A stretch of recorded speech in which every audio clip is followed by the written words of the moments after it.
not just one of the most influential music makers of the modern age, he's arguably the most famous. You'd be hard-pressed to find a person on the planet who hasn't heard of Michael Jackson, and taking a once over his CV, it's not hard to see why. The singer, songwriter, dancer and innovator has 17 Grammys, a place in the Rock and Roll Hall of Fame, not to mention several entries in the Guinness Book of World Records. But how did the cute kid from Gary, Indiana, who went on to sell millions, end up like this? The seventh of 9 children, Michael took his first steps to stardom with brothers Jackie, Tito, Jermaine and Marlon, and formed the Jackson 5.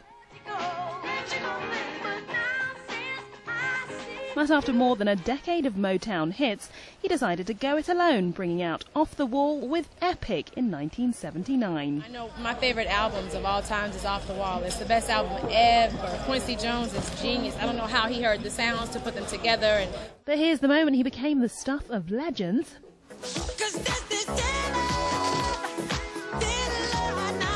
Released in '82, it spent 80 weeks in the Billboard charts and went on to become the best-selling album of all time.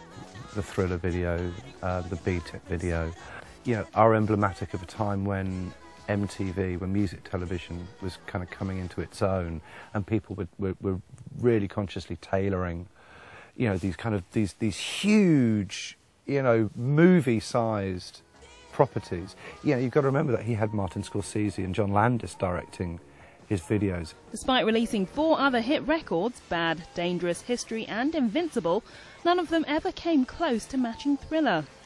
It didn't stop those of us around in the 80s trying to copy his every move. The moonwalk became the king of pop's signature step. To the tabloids, though, he was Wacko Jacko, thanks to friend and chimpanzee Bubbles. Drastic changes to his appearance, he still denies having lots of surgery, plus a number of strange rumours, like the one about him using an oxygen chamber. Yep, not true. Although he did put that one out himself. It's kind of almost like he's not, kind of otherworldly. It's like a lit walking corpse. Well, yeah. But the gloved one soon had lots more to worry about than being called eccentric. He was caught up in child abuse allegations twice. The first scandal came in 1991, when he was accused by 13-year-old Jordan Chandler. He settled out of court for a multi-million-dollar sum. The second time around, the superstar was charged with 7 counts of child molestation by Gavin Arvizo, the teenager who appeared in his documentary Living with Michael Jackson. But after a 5-month trial in 2005, the chart topper walked free. His marriages followed a similar pattern. There were also 2 of them. One to Elvis's daughter Lisa Marie Presley, the other to his nurse, Deborah Rowe. Both ended in divorce. But not before he'd had 2 kids with Debbie, Paris Michael and Prince Michael I.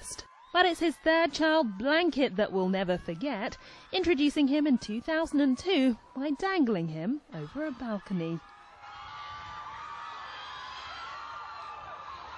Since relocating to Vegas and Bahrain, though, it's his financial woes holding him back. Michael Jackson, holla at me, man. You owe me money, holla.